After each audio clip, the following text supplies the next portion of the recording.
The man with the key scares you, then he gives you water. Your hands shake, but your brain feels grateful.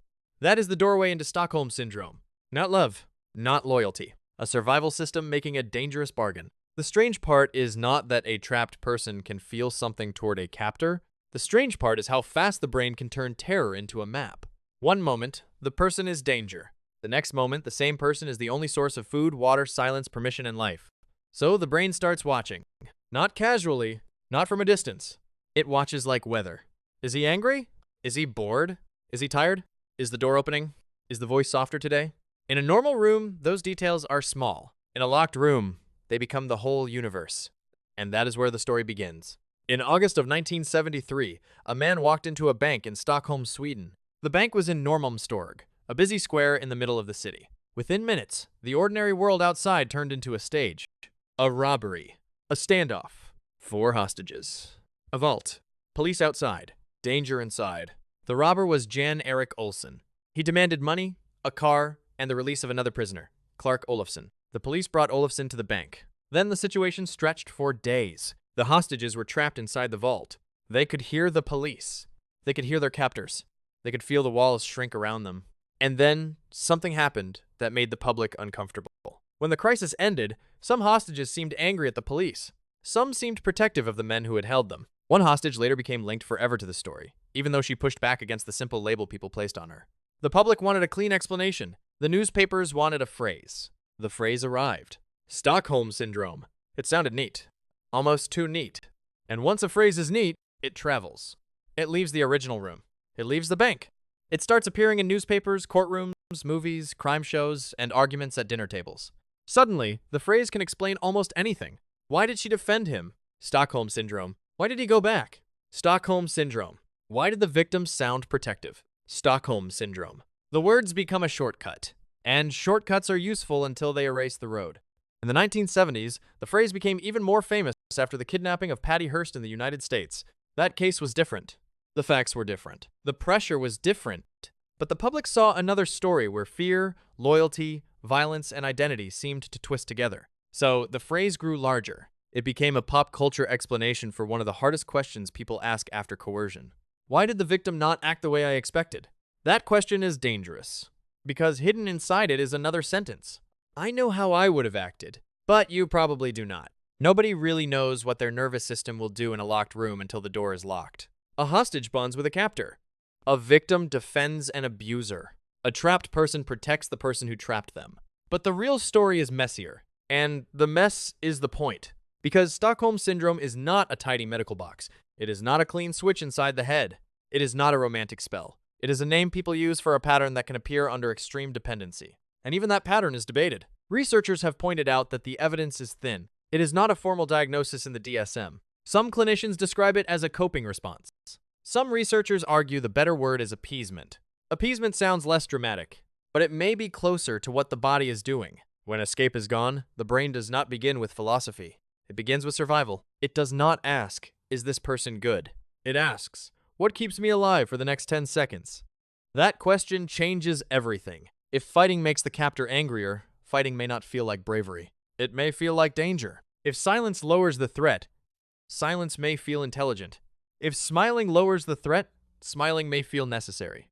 If agreeing lowers the threat, agreeing may feel like oxygen. From outside, this can look irrational. From inside, it can look like math. Not normal math. Pressure math. The kind of math your body does when it has no good options, only less deadly ones. This is why small kindness becomes enormous. A glass of water. A blanket. A softer voice. A moment when the threat does not happen. Outside the room, a glass of water is just a glass of water. Inside the room, it becomes a message. Maybe he will not hurt me right now. Maybe I can breathe. Maybe I can survive the next hour. And the brain remembers that. Not because the captor is safe, because the captor controls safety. That difference matters. A locked door is simple. A locked door with a person in charge of it is not. The person becomes the door. The person becomes the weather. The person becomes the food schedule, the danger level, the permission to sleep, and the chance of staying alive. So the trapped mind starts building a model. What makes him calm? What makes him angry? Which words are safe? Which movements are dangerous? What should my face look like? This is not weakness. This is threat learning. The nervous system is not trying to write a moral judgment. It is trying to predict the next blow before it lands. That is also why outsiders misunderstand it. Outsiders have distance.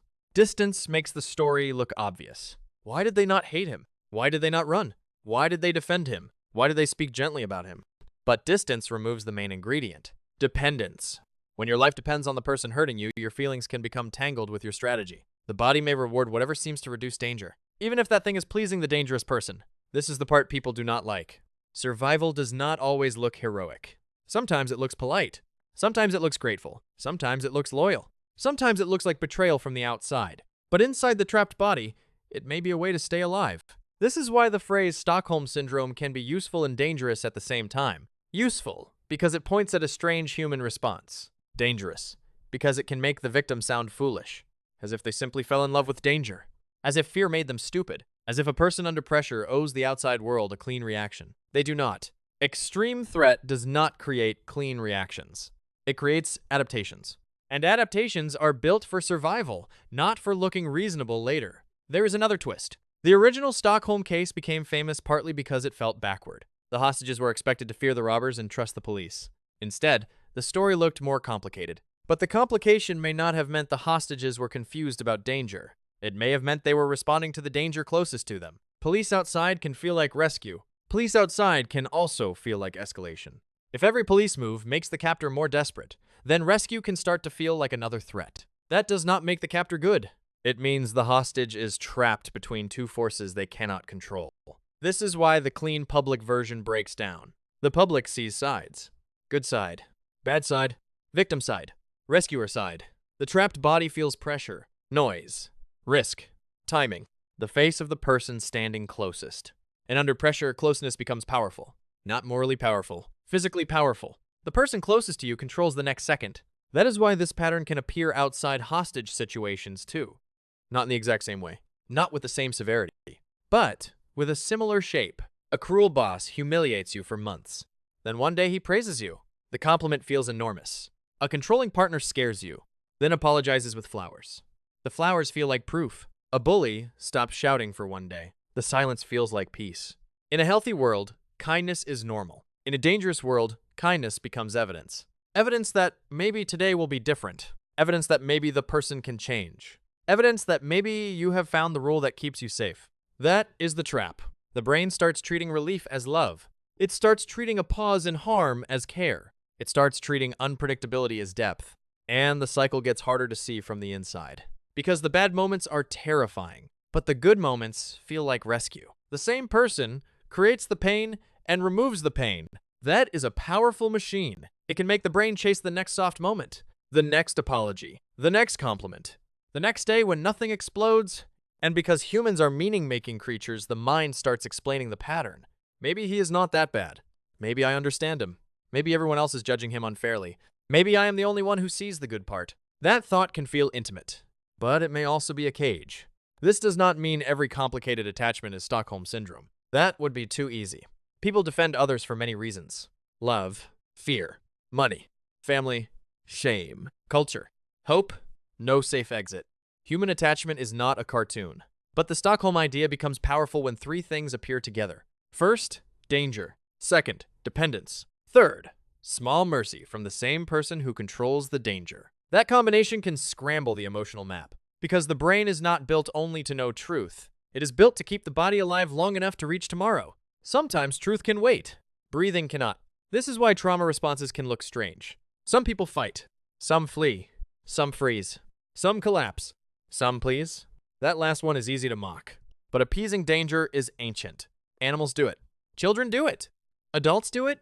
Groups do it. When a stronger force controls the room, becoming less threatening can be a survival move. The problem comes later. Later, the room opens. The danger is gone. The body is still carrying the map. It may still scan faces. It may still overvalue tiny kindness. It may still feel guilty for leaving. It may still defend the person who caused the fear. Not because the fear was fake. Because the fear trained the body. And training does not vanish the second the door opens. This is why judging the victim from a safe distance is so easy and so useless. The real question is not, why did they trust the captor? The real question is, what kind of world made that trust feel safer than resistance? That question is harder. It points away from blame. It points toward pressure. It asks what isolation does. what dependency does. What fear does when it has enough time, and it asks something uncomfortable about ordinary life. How many people call it loyalty when it is really fear? How many call it love when it is relief? How many call it forgiveness when it is survival? How many call it patience when it is no exit? This is why Stockholm Syndrome refuses to stay inside a bank vault in 1973. The phrase is imperfect. The science is debated. The original case is messier than the legend. But the question underneath it is still disturbing. What happens when the person who hurts you is also the person who decides whether the hurting stops? The brain may do something very human. It may search for safety in the face of danger. It may call relief kindness. It may call silence peace. It may call the glass of water mercy. And for one strange second, it may feel grateful. Not because the man with the key is safe, because he is holding the key.